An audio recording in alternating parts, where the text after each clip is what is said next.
Well, hello, everyone. Welcome to A Course in Miracles 365, Awakening to Love from Atlanta, Georgia. This is the fire alarm that's going off right now. So as we populate this, May I have your attention, please? May I have this is your attention, live. please? This concludes our test on the fire life safety system. Please respond to any emergency from here on. May I have your attention, please? May I have your attention, please? This concludes our test on the fire life safety system. We apologize for any inconvenience. Thank you. How about that? All right. So as you just heard live right here on Enlightened World Network, I am at a hotel. I'm at the Atlanta Marriott Marquis, and I'm be here for a few days. I'm broadcasting live from my hotel room. What's going on here is they're running a fire alarm test. And as we just heard, the alarm and the intercom system are working perfectly well. And we threw that in there for free. Did you know you were going to get that today? I'll bet not. All right, so being that that's concluded, we can go ahead and proceed with the live stream. And this is actually one of the most benign fire alarm tests that I've ever been involved in. And all the hotels that I've stayed in, I mean, I've worked in the travel industry. That was a past career life. So I've done this a lot. And this was relatively low key, which, as you might imagine, I appreciate. All right, so let's get into today's idea. I want to say before we launch into it that I thank you all for joining in here on Enlightened World Network, for all of the hearts, the likes, the page shares, and especially the comments. These are what really, really helps build the community. And I want to invite you, if you have questions about today's topic, forgiveness, and anything else that we may be covering here, just a reminder that this is wide open for comments and questions. I will get to as many of them as I can here live. And throughout the day, I check the comment thread. So if you're catching me on the replay, or I don't address a comment live in the next 15, 20 minutes, feel welcome to leave those comments here. You never know who you're going to help around the world as a result of your stepping up and asking a question. And that's in addition to helping yourself. So, yeah, well, it's one of the benefits of a group setting like this that's worldwide, is that you never know who you're going to really, really assist on their journey by asking a question that maybe they were hesitant to ask, or they'd been wondering, but you happened to ask it and you really, really helped them on their path. These things happen all the time in a learning situation. So definitely please let me know about those questions. Stop in, say hello. All right. So as I mentioned a minute ago, I'm going to be talking about forgiveness here. Now, if you've listened to this live stream, and if you're familiar with A Course in Miracles, you'll know that this is one of the most foundational components of the entire course. The course is a thought system, it's a self-study course, and forgiveness is a central component. In fact, you could really make a cogent argument that it is the central component. Forgiveness, as properly understood and practiced, which we'll get into today, is a miracle. It is a miracle. And it's that word, miracles, that draws attention to this course, isn't it? But as we've seen, a miracle is not necessarily Luke Skywalker lifting rocks, or you levitating an object, or passing through a wall or a door or anything like that. It's not necessarily manipulating energy and bending spoons. It's something that's actually, happily, a lot more common than that anyone can do. It's any shift in your perception from fear to love, from the ego to God, any shift, no matter how apparently small it may be, or no matter how great it may be. So you don't have to literally walk on water. You can still be, and at heart, you are a miracle worker if you consciously choose love over fear, if you consciously forgive. This is available to each and every one of us. It's available to you, and I hope that you may really feel that and know that for yourself. All right? Because each of us is a miracle worker.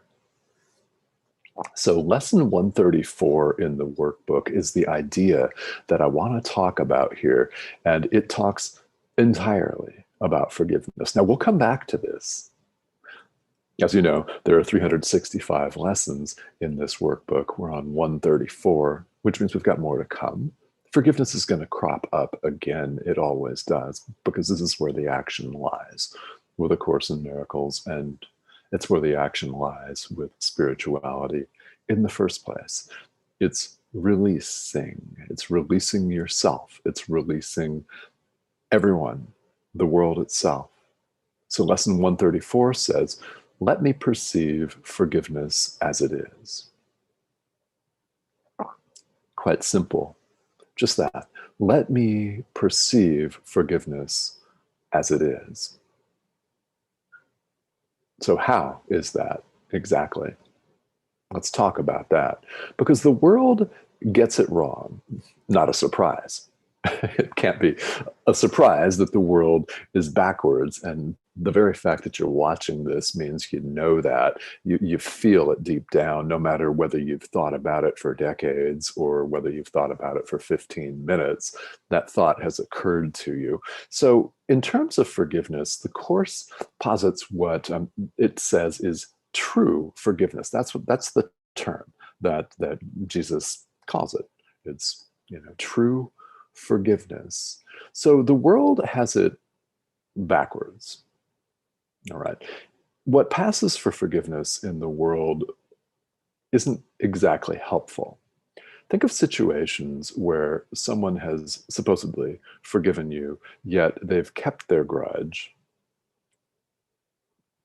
How do you feel if someone forgives you but holds it over your head as though you've wronged them, and they'll always remember it, but they're willing to overlook what you did to them, and they'll extend their gracious royal hand and deign to forgive you for all of your transgressions against them? Oh yeah.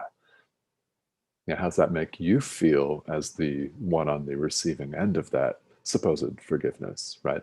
It leaves guilt and grudges entirely intact. Why, if you're forgiven under those circumstances, you do feel guilty. There are people that hold this over your head. My mother, in my own lifetime, classic example. Yeah. She was the poster child for forgiveness as the world sees it. Now, perhaps you have a family member, perhaps it was your own mom or is. Yeah, and, if you're doing this to somebody else, let's have this serve as a reality check. Yeah. This is not true forgiveness. Anything that leaves the ego's thought system intact is not true forgiveness. So, in order to understand this completely, we have to look at the way we see this in the world. We see people as wronging us. Now, let's use another example. Let's use a prominent unnamed politician. All right.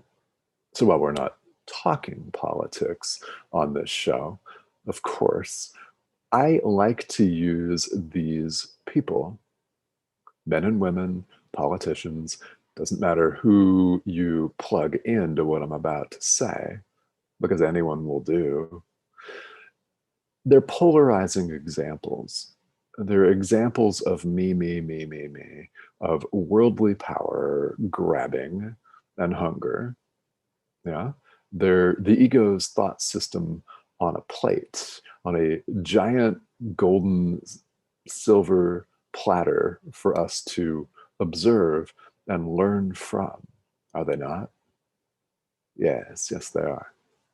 So let's say an unnamed politician causes several laws to be passed, causes several judges to be seated that undo, say, decades or a century's worth of civil rights legislation in your country.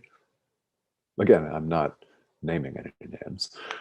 Anyone will do, because this is an international audience. So let's say that their decisions and their actions wind up harming you, along with many, many other people. Let's say they harm you. We're prone to hold a grudge against that person. We're prone to condemn and damn that person to a fiery hell, right, with no going back. That we hold that bitterness in our hearts here in the world. What if we were to let that go?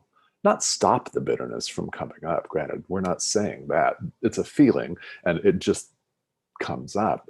So what if we release it? Then how much better will you feel knowing you're not harboring that grudge? Right?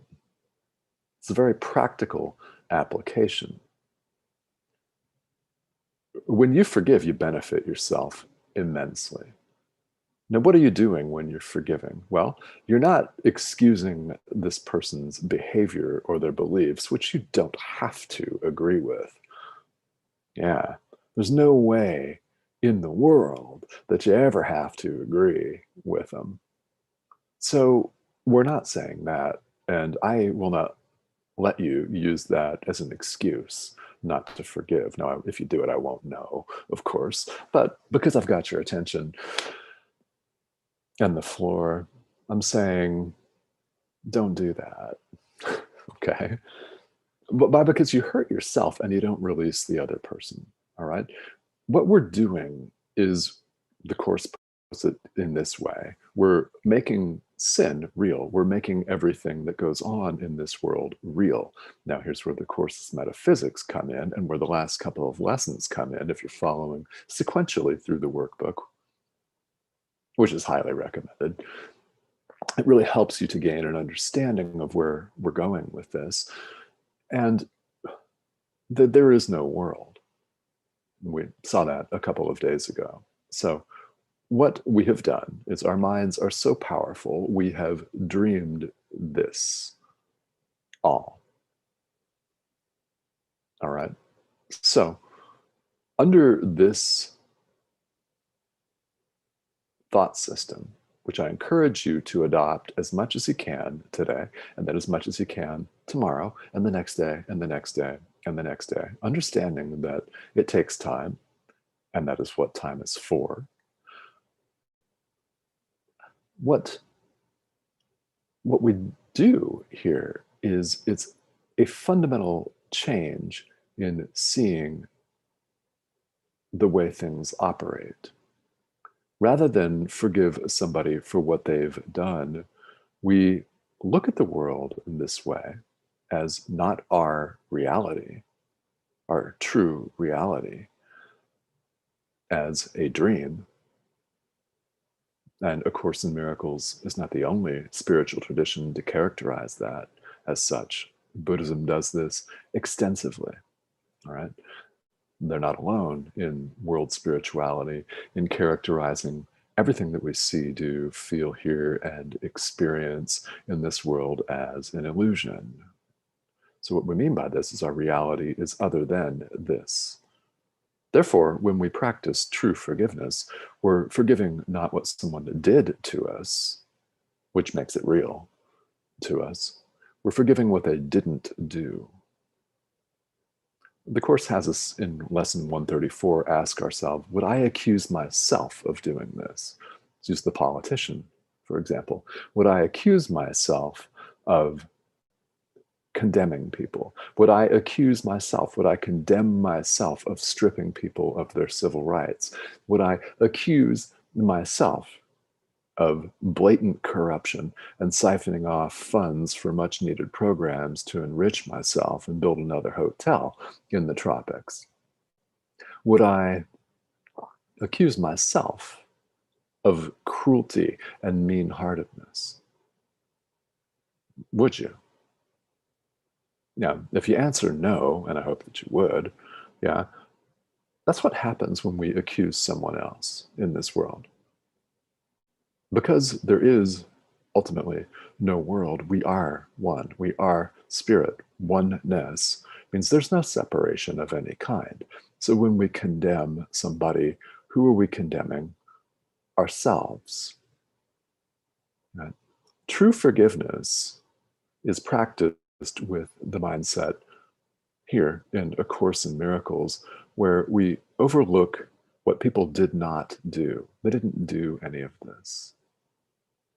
And we're having quite the contrary experience here in the world, aren't we? That's why these ideas can seem rather radical, rather out of place, rather shocking, and deeply resonant, all at the same time. You knew I was going to throw in that deeply resonant component, yeah? Because these are things that we know deep down to be true. Now, the presentation of the concept in whatever form it takes, doesn't matter who's teaching this. This is straight out of the Course itself. They can be shocking ideas, and it can take time for us to adopt them. Now, I will say that that is what time is for. I said it a couple of minutes ago. According to A Course in Miracles, the purpose of time is for us to wake up. It's for us to practice a miracle-mindedness so we can forgive. True forgiveness is a miracle. It correctly perceives everything. Perceives the world as an illusion, a dream, where we're having certain experiences, other people are having certain experiences.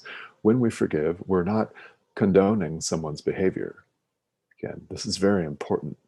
Forgiveness doesn't mean that it's okay, Mr. Crooked Politician or Madam Crooked Politician, who has really, really messed up, insert a different verb, the lives of millions and millions of people and made things difficult for them. We're not saying your behavior is acceptable. What we're saying is we look past all of this. You may not continue your behavior. Now, you may put up some very, very necessary, healthy boundaries, but you can still forgive. So I won't dwell on this story, but I've mentioned it before on the live stream. My mother, whom I mentioned earlier here, was a hardcore abusive alcoholic. Now, she passed away 5 years ago. So, well, I can talk about her as an example. You may have a parent or a spouse, current spouse, former spouse, someone, yeah, a child, right? Somebody in your life who fits this bill of an abusive addict, yeah? So healthy boundaries are necessary. I set them up as an adult. And, well, it didn't go over well with her, liberated me. And what that did is it freed me up to practice true forgiveness. So if you're confused about what any of this means, that's perfectly all right. Yeah. In fact, I would say it's perfectly natural. Right? This is a thought system that reverses the world's thinking 180 degrees. It reverses it completely. The results of this are staggering. They're beyond words. We're awakening to the truth of who we really are. This is how we do it, through this practice of true forgiveness. So if you're confused or you want answers, that's okay. Practice lesson 134. If you don't have the book to read the commentary, look this up online. It's available. It's lesson 134. And just ask your guide or guides. Let me perceive forgiveness as it is. Ask to be shown the meaning. Ask to be told. For this to be demonstrated to you, ask. Let me perceive forgiveness as it is. All right. So as I mentioned a few minutes ago, we will absolutely be coming back to this. It is the central theme of A Course in Miracles. All right, so I know a number of you are on here. Want to say hello. Isabel, hi, how are you? How are you doing? And Kamal, hi from Pakistan. Yeah, thank you for tuning in. Thank you for tuning in. Stephanie, hello, how are you? Good morning. Good morning. Yeah, Stephanie's joining us from Green Valley, Arizona. Well, Stephanie, I'm traveling right now. I'm in Atlanta until Monday. So, yeah. And the fire alarm that you heard at the outset of this broadcast, by the way, I'll throw that in there for free. Happens. They're testing the system today. So, guys, let me know if you have any questions. This is a really heavy hitting topic because it's the centerpiece of this thought system here. It's the centerpiece of A Course in Miracles. The fact that we can and need to forgive. And again, it doesn't mean saying, hey, your abusive behavior is okay. It's not okay. It's not okay. But it doesn't have to impact us. And we don't have to hold grudges against abusive politicians, abusive spouses, ex-spouses, partners, family members. Yeah, we don't have to hold that grudge. The best thing we could do is forgive and lighten our load. Now, in turn, by extension, you also benefit the other person because there is no separation of any kind. However, what's really going on is you're loosening the chains. You are lifting weight. Yeah, if you prefer the word karmic, that's fine, right? You're lifting weight off of your shoulders with this divine practice. And it is truly divine. So, let me know if you've got questions about this. I will be broadcasting live tomorrow from this very same spot in Atlanta, Georgia, and then traveling over the weekend back to Phoenix. So I want to say thank you all for tuning in today. As always, thank you for watching and for the hearts and the questions and comments. So if you have further comments, definitely let me know, and I will get to them in the comment thread here. Guys, have a great Friday and have a